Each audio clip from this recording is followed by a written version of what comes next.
En raison de sa situation géographique, la République dominicaine est un pays exposé à un grand nombre d'aléas d'origine naturelle ou de menaces causées par l'homme, tels que les ouragans, les cyclones, les inondations, les sécheresses, les séismes, les glissements, les incendies et les explosions. Le territoire affronte également une forte croissance de ses conditions de vulnérabilité face à ces phénomènes qui affectent la vie, les biens et la propriété des habitants.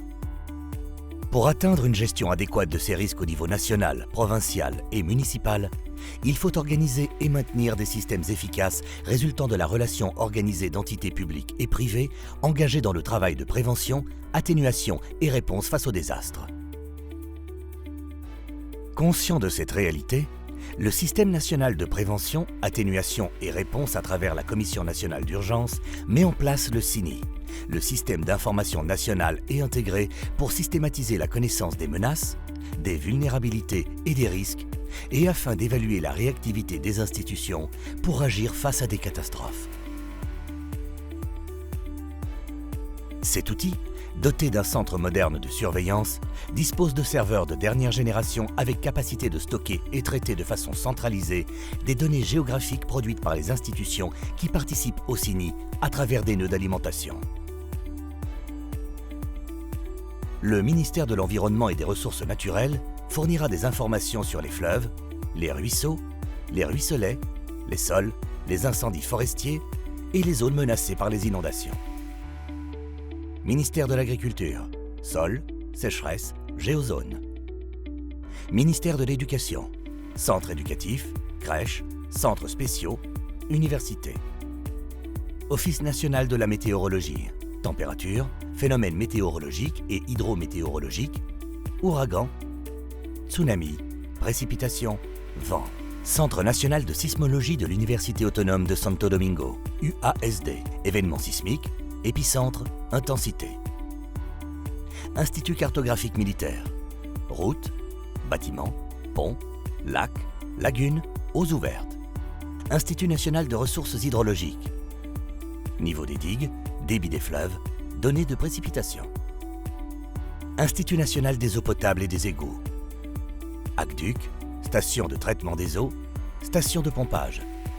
Service géologique national, failles géologiques, menaces de glissement et inondations. Système unique de bénéficiaires, nombre de personnes discriminées par le sexe, personnes handicapées, foyers, logements vulnérables. Institut géographique national, études géographiques, cartographiques, géodésiques. Institut géographique de l'UASD, études géographiques, courbe de niveau. Office national d'évaluation sismique et vulnérabilité des infrastructures et édifications. Évaluation sismique des infrastructures, bâtiments, écoles, hôpitaux.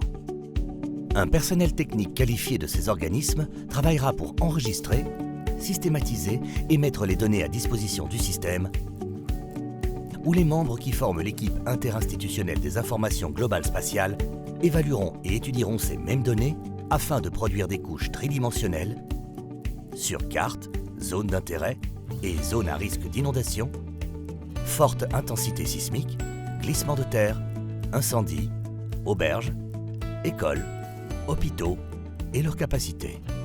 La génération des produits permettra principalement de renforcer les systèmes d'alerte précoce et la réactivité du centre des opérations d'urgence, et deviendra à la fois une ressource précieuse pour les décideurs qui font partie du Conseil national de prévention, atténuation et réponse face aux désastres, présidé par Monsieur le Président de la République.